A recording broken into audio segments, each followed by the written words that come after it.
Où est-ce qu'on trouve de l'eau? Dans les sources. Alors, dans les sources. Vas-y. À la plage. À la plage. Dites-moi votre prénom à chaque fois. Maïlan. Maïlan, ok. Et ici, on a la rivière. Dans la rivière, Dans dans les fleuves, dans les océans.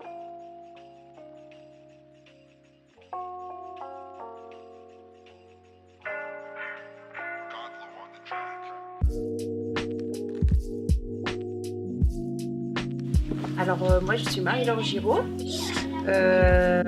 J'ai un peu de métier. Je travaille à Supagro à Florac où voilà, on travaille sur le lien entre environnement et agriculture et puis tout ce qui est pédagogie. Et puis après, je travaille dans une association qui fait de l'éducation à l'environnement, au patrimoine et puis un peu tout ce qui est éducation populaire.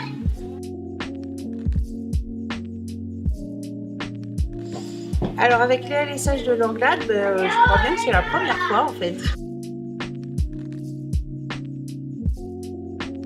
Ça change la posture parce que déjà on n'est pas dans un cadre contraint scolaire avec des objectifs, un programme et des savoir-faire ou savoir-être à acquérir par les enfants. On est plus dans une dimension libre et loisir. Donc ça change plutôt la posture et la façon d'aborder les choses.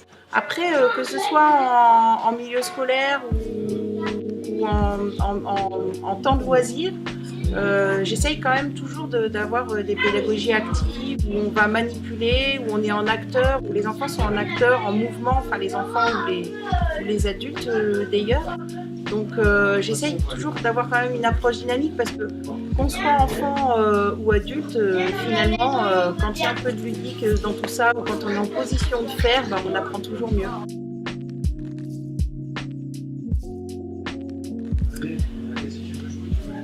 Je crois que oui, on est quand même dans une société, occidentale. J'ai quand même l'impression qu'il y a quand même des choses qui se sont amorcées et qui changent. Alors après, on sait bien que les changements, ils sont souvent à l'échelle d'une ou deux générations. Donc ça se fait pas comme ça. À la fois, il y a des personnes qui peut-être n'ont pas encore trop conscience des choses, ont conscience qu'en fait, elles peuvent agir. Peut-être que certains peuvent se sentir encore démunis.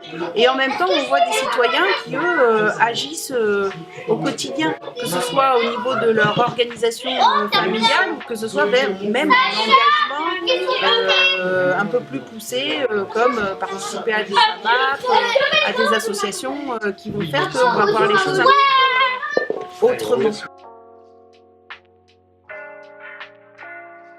Ah non, je crois qu'il n'y a jamais rien qui est gagné d'avance. et que justement, il y aurait danger à se dire c'est gagné d'avance. On est aussi dans des sociétés où en fait l'homme s'est déconnecté de la nature. Donc on a perdu tout un tas de savoirs liés à cette nature. On voit que des gens, par exemple, ne savent plus faire la différence entre une guêpe et une abeille. Des choses aussi simples que ça. Et donc du coup, c'est un peu comme les étrangers. On a peur de ce qu'on ne connaît pas. La nature, moins on la connaît, plus on en a peur.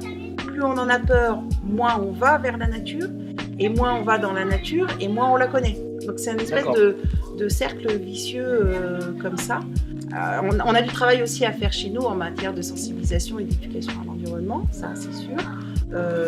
Malgré tout, on a beaucoup d'enfants qui sont en contact avec cette nature et donc on voit bien dans les interventions comme ce matin que les enfants ont des connaissances. Et ça aussi, on parlait de pédagogie tout à l'heure, comment on s'y prend, quel type de posture. Les gens ont beaucoup de savoir et partir de leur savoir, c'est aussi quelque chose d'important parce que comme ça on partage le savoir.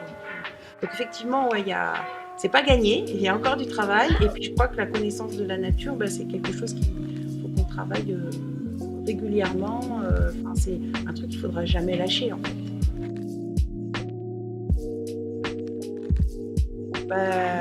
J'aurais envie de dire aller dans la nature parce que la nature ça fait du bien et on n'a pas besoin d'être un spécialiste de la nature pour aller dans la nature. On peut faire des tas de choses déjà sans avoir de connaissances particulières et rien que ce contact à la nature ça nous fait du bien. Donc j'ai envie de dire sortez tous les jours et toute votre vie à n'importe quel âge.